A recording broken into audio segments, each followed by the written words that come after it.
मी प्रकाश अनंत.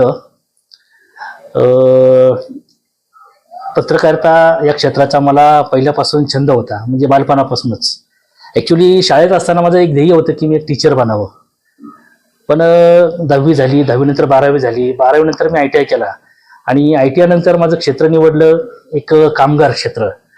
मला आता कामगार क्षेत्रात काम करायला माझी इच्छा होत नव्हती, परंतु आता परिस्थिती आणि या सगळ्या गोष्टींचा भान ठेवून तो पेशा मी स्वीकारला आणि ITI नंतर मी चाकण येथे पतेजा फोर्जिंग कंपनीत कामाला रुजू झालो.